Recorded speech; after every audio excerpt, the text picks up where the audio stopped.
See, Dak freaking, I'm getting paid a lot of money to be average Prescott.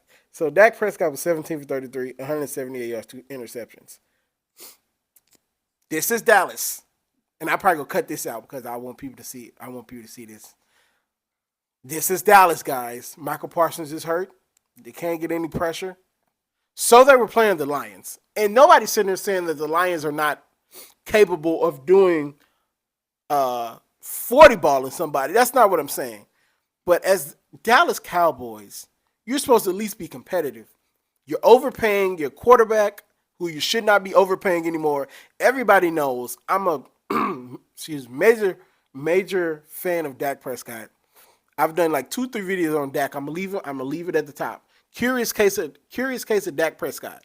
I've done like 2 videos on that. It's one of my favorite series to do because Dak is such an interesting guy. Like 4th round pick, didn't expect much, was super duper high, and now he's like super duper low. It's like, but this is terrible.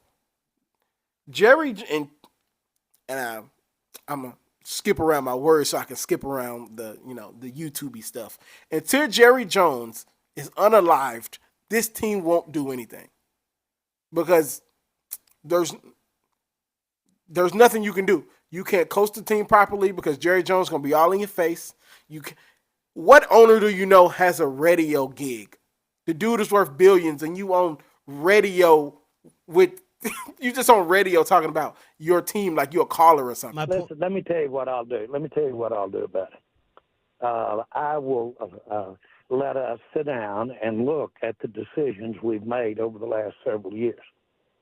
Okay? I'll look at it. Now, if you think I'm interested on a damn phone call with you over a radio and sitting here and throwing all the good out with the dishwater, you have got to be smoking something over there this morning. I'm not. And I really don't, and I don't even want our listeners to listen to me, to talk about this is not your job. Your job isn't to let me go over all the reasons that I did something and I'm sorry that I did it. That's not your job. Well, my job is to ask why. why. A job, or I'll get somebody else to ask these questions, man. Jerry, we're trying to figure out why the team is. I'm not kidding you. I'm not kidding you. You're not going to figure out what the team is doing right or wrong. Something like no other team does this but Dallas. And now you're gonna have to pay Michael Parsons. You're gonna have to pay CD. You're going to have to find another running back because, shout out to St. Louis, but Ezekiel Elliott is not what he used to be. So it's looking really, really bad for Dallas. And you have Washington in your division now who's really, really good.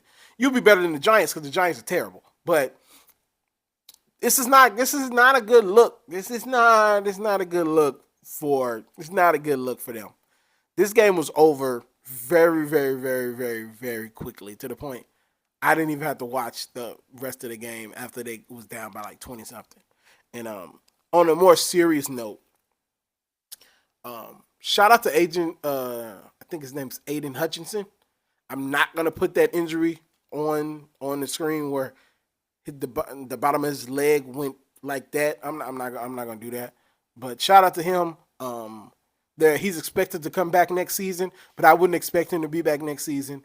And even if he is back next season, he won't be the Hutchinson that we've gotten used to because he broke his fibula. Like, that's not nothing to play with. Like, when I saw the injury, I was like, yeah, he's done.